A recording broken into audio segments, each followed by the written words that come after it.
औरंगज़ेब मुग़ल सल्तनत का आखिरी ताकतवर बादशाह था। उसके बाद मुग़ल सल्तनत तेज़ी से पतन की ओर बढ़ने लगी और बाद में फिर जल्दी ही अंग्रेज़ों ने भारत पर कब्ज़ा कर लिया। औरंगज़ेब को इतिहास में काफ़ी निर्दयी और ख़तरनाक बादशाह के तौर पर जाना जाता है, लेकिन दूसरी तरफ उसकी सादगी भरे जीवन की भी चर्चा होती है। औरंगज़ेब का जन्म 3 नवंबर 1618 ईस्वी में बादशाह शाहजहां और उसकी बेगम मुमताज़ महल के घर में हुआ। वो अपनी माता पिता की 14 संतानों में से एक था। उसने अरबी और फ़ारसी की शिक्षा प्राप्त की। उसके बाद शाहजहां ने 1634 से औरंगज़ेब को दक्कन का सूबेदार नियुक्त कर दिया। उधर दिल्ली में शाहजहां अपने बड़े बेटे दारा शिकोह को मुग़ल दरबार का सारा कामकाज सौंपने लगा। समय समय पर शाहजहां ने औरंगज़ेब को गुजरात, मुल्तान और सिंध का सूबेदार नियुक्त किया। औरंगज़ेब जब गोलाकुंड और बीजापुर के खिलाफ लड़ रहा था तो उसी समय शाहजहां ने अपने बड़े बेटे दारा शिकोह के कहने पर अपनी सेना वापस बुला ली। इससे औरंगज़ेब को बहुत ठेस लगी और वह अपने पिता से नाराज़ हो गया। शाहजहां हमेशा चाहता था कि उसका बड़ा बेटा दारा शिकोह उसके बाद गद्दी पर बैठे, लेकिन औरंगज़ेब चाहता था कि जो काबिल हो वही राजगद्दी पर बैठना चाहिए और वो अपने आप को ही अपने सारे भाइयों से काबिल समझता था।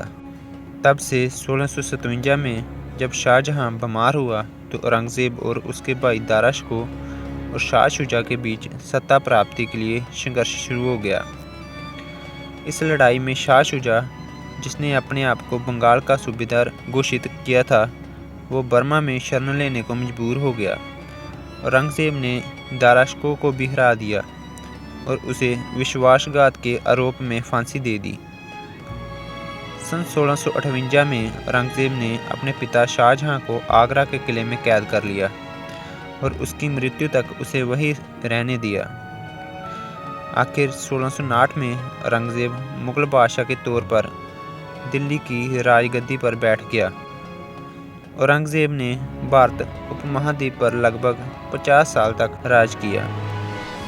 वह अकबर के बाद सबसे पुराने समय तक राज करने वाला मुग़ल शासक था। औरंगज़ेब के शासन में मुग़ल साम्राज्य अपने विस्तार के शिखर तक पहुंच चुका था। उसने अपने साम्राज्य का घेरा 13 लाख वर्ग मील तक फैला लिया था।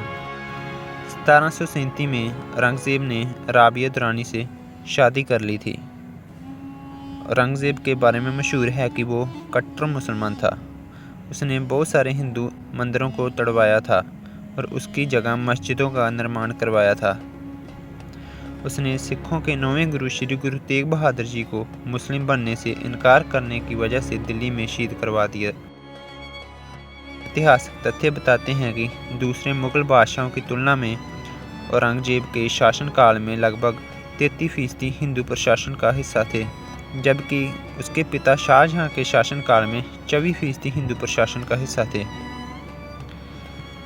ये भी कहा जाता है कि औरंगज़ेब की सेना में ऊंचे पदों पर बड़ी संख्या में राजपूत नियुक्त थे। औरंगज़ेब का बहुत बड़ा साम्राज्य था, फिर भी वो अपना जीवन सादगी से व्यतीत करता था। वो अपने निजी खर्च के लिए कुरान लिखता था और टोपियाँ बेचता था। ऐसा पहले किसी भी मुग़ल बादशाह ने नहीं किया था।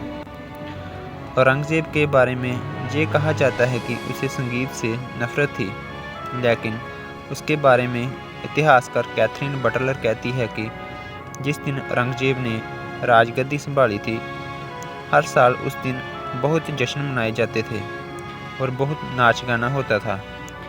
हालांकि ये बात सच है कि औरंगज़ेब अपने जीवन के आखिरी वक्त में बहुत धार्मिक हो गया था। सन 1683 में औरंगज़ेब अपनी सेना के साथ दक्कन की ओर चला गया। वहाँ पर मराठों का जोर था। लगभग 25 वर्ष में वो मराठों के साथ ही उलझा रहा और अंत में 1707 ईस्वी में उसकी दक्षिण के अहमदनगर में मृत्यु हो गई। उसने अपनी मृत्यु से पहले ही अपनी कब्र के बारे में कहा था कि उसकी कब्र सादे तरीके से बनाई जाए।